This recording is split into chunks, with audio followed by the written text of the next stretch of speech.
Hi guys, my name's Lizzie and I'm from the Poppies and the Tulips room. Today I'm going to be reading with you Possum Magic. We hope you're all staying safe and well at home. Once upon a time, but not very long ago, deep in the Australian bush lived two possums. Their names were Hush and Grandma Poss. Grandma Poss made bush magic. She made wombats blue and kookaburras pink. She made dingoes smile and emus shrink. But the best magic of all was the magic that made Hush invisible. What adventures Hush had! Because she couldn't be seen, she could be squashed by koalas. Because she couldn't be seen, she could slide down kangaroos. Because she couldn't be seen, she was safe from snakes, which is why Grandma Poss made her invisible in the first place. But one day, quite unexpectedly, Hush said, "Grandma, I want to know what I look like. Could you please make me visible again?" "Of course I can," said Grandma Poss, and she began to look through her magic books. She looked into this book and she looked into that. There was magic for thin and magic for fat, magic for tall and magic for small. But the magic she was looking for wasn't there at all. Grandma Poss looked miserable. "Don't worry, Grandma," said Hush. "I don't mind." But in her heart of hearts she did.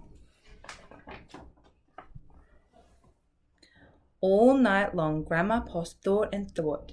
The next morning, just before breakfast, she shouted, "It's something to do with food. People food, not possum food, but I can't remember what.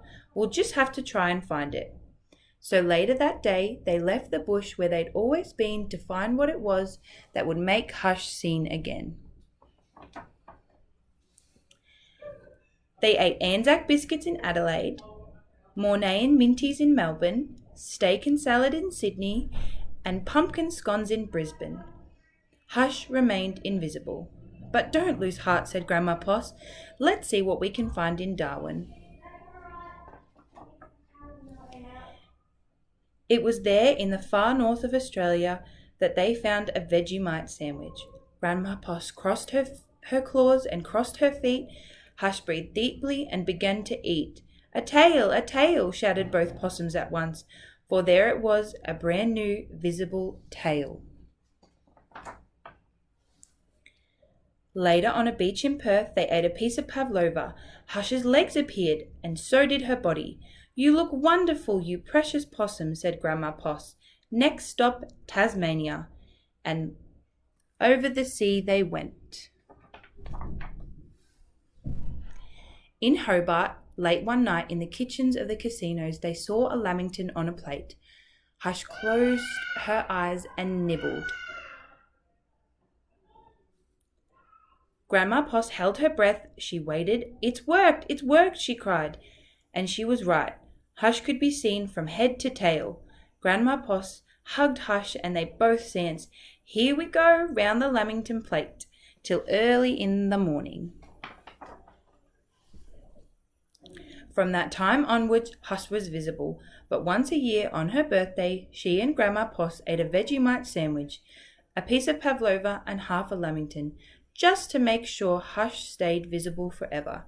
And she did. Hi guys, I hope you enjoyed reading Possum Magic with me. If you wanted to try a few activities at home, maybe you could make some Anzac Day biscuits or pumpkin scones. Maybe if you're not interested in eating pumpkin scones, you could make some with Play-Doh. You could also try some sensory experiences with water, looking at your reflections in the water. What can you see? We hope you're staying safe and well at home, and we really miss you and hope we'll see you soon. Thanks, bye.